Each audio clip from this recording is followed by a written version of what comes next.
Let's talk sauce, not mild sauce or hot sauce, something more extreme.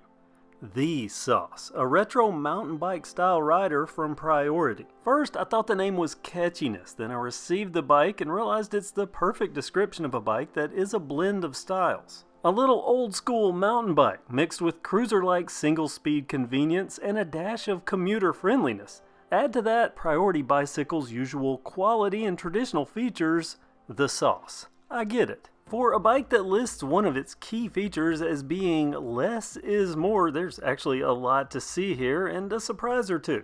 Here's the rundown starting up top, where right away the sauce starts to look unique. These handlebars, polished alloy, 690mm grip in to grip in. I've seen bars of a similar design with this swoop and support bars, but I never linked this design to retro mountain biking. At the very least, it looks super cool. I'll come back to these in a second.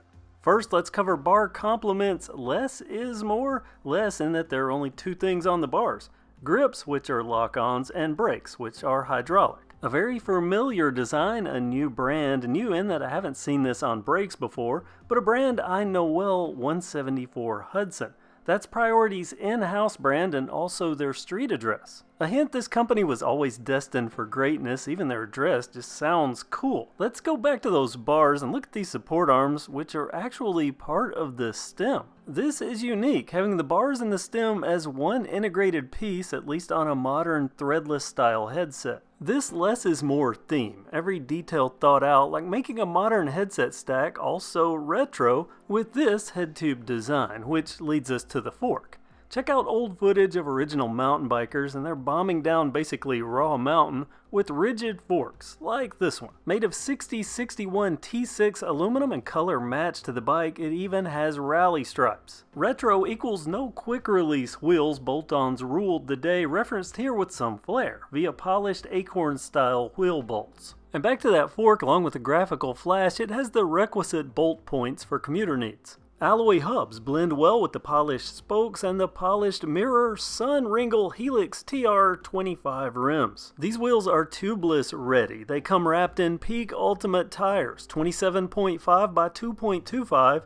These are puncture resistant tires and they're from Goodyear. Knobbies, multi-purpose, made to work on street, gravel, and trail. They give the bike a confident stance, just begging to get rolling. That's where we the rider come in. We provide the power. This is a Priority bicycle, so you might have guessed what's coming here, but did you know it has polished alloy pedals? Not bad. Reflectors included for street safety when not retro mountain bike riding. Connected, of course, to a Priority staple, a belt drive. The belt drive system to have, a Gates carbon drive.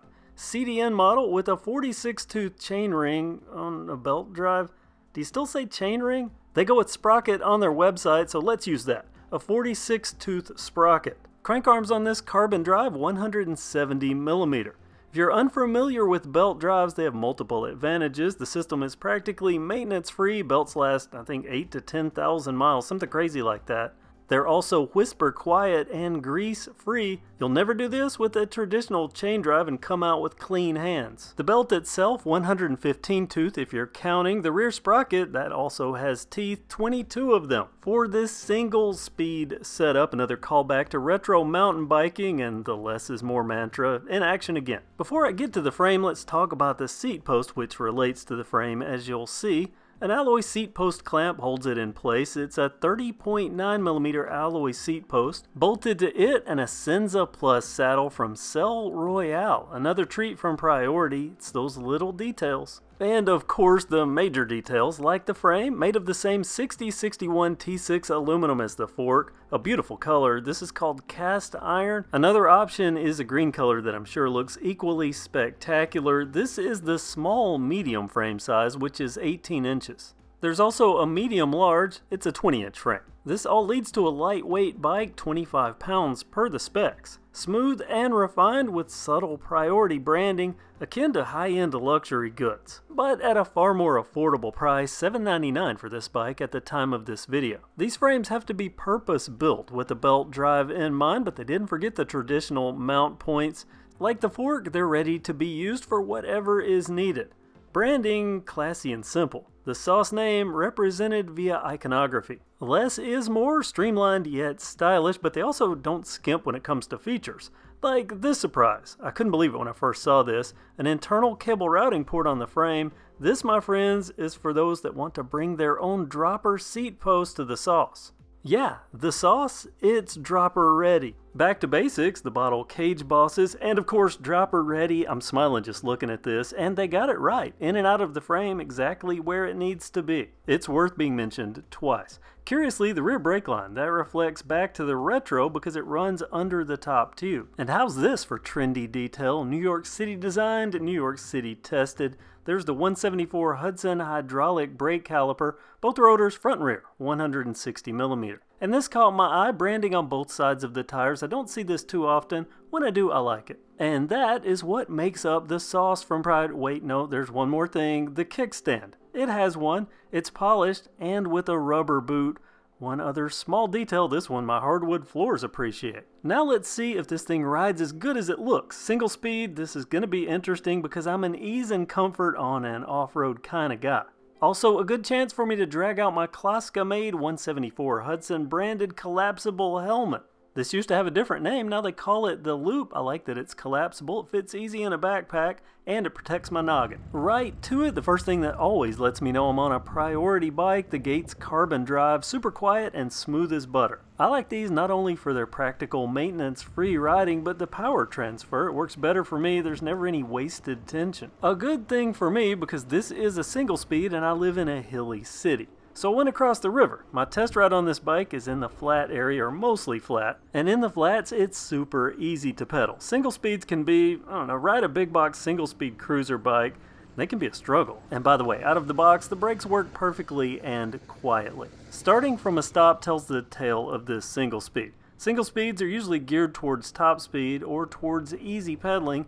Thankfully, they chose easy pedaling here, which I really appreciate, but there is a trade-off for that. The ease equals that it doesn't go all that fast. Get into the 16 or 17 mile per hour zone and it reaches its pedal resistance limit. I clocked my top speed at 17.6 miles per hour on flat ground. On the flats, with the single speed, the average rider has a top speed of 12 to 15 miles per hour, so this is right in the mass market zone. All this doesn't say that the sauce isn't sprightly because it's still fun even with the limited top end. It has some urban shredder in that mountain bike geometry and styling, but at the same time it's also a good street commuter or casual rider. Now let's talk hills. As I've already mentioned, the bike is geared towards easy pedaling and that works to my advantage when I do encounter hills where it climbs quite well. I ride a 3.3 mile loop with 2 hills, one of which is huge, and I made 3 loops for a total of 10 miles and I wasn't spent.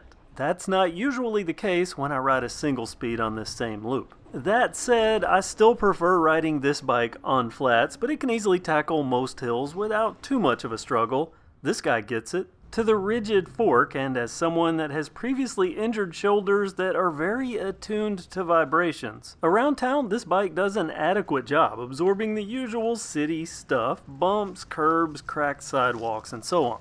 It's smooth enough that I can ride with one hand and control is stable, even over Sheffield's attractive yet jolting brick crosswalks. Since the sauce has some adventure DNA in its retro mountain bike mixture, it's also good when you leave the streets. Transition onto gravel where there's no problem. Both the bike's geometry and the Goodyear Peak tires work together to provide a confident ride no matter the type of gravel or dirt. One difference though between the sauce and a standard mountain bike, and I think this is due to the bar design, maybe the sweep, I can't bunny hop. I mean, I can, it's just not pretty, and it doesn't feel intuitive like a modern mountain bike. Even with that, my 10 miles of loops has been enjoyable, which I don't often say about single speeds. This isn't just retro mountain bike styling. Priority has videos of people doing all kinds of things on mountain bike trails with this bike, but this particular one is being donated to the trail nonprofit. So I really don't want to risk a crash on a trail. Who am I kidding? Let me take this thing to the trails. The newest mountain bike trail out at Wildwood, and right away, it's obvious. There is definitely some mountain bike here.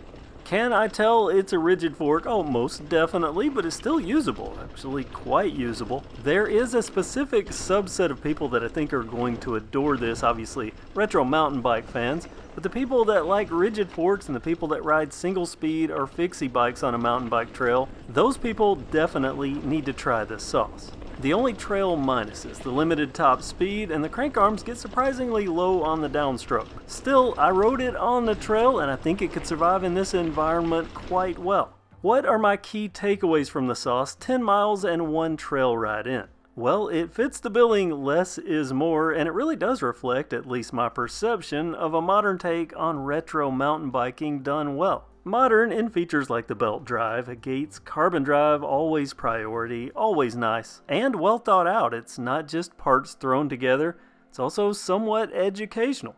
An example, in the components list for the sauce on the Priority website, they list the fork as a 100mm suspension corrected fork. I'm not a rigid fork person. This phrasing I'd never encountered. At first I thought maybe there was a suspension option for this bike, but after some research, I discovered this is actually a thing in the rigid fork world. It has to do with axle to crown measurements and geometry displacements to 100mm equivalents, geometry stuff. Keeping a modern geometry, like the 68-degree head tube angle that gives the sauce its nice stance. They have every spec for this bike on the Sauce's webpage. I'll put a link down in the description if you want to check it out. By the way, using my links, a great way to support the channel without it costing you anything extra. Check the Sauce out if you want to take a look. They got pretty much everything accurate.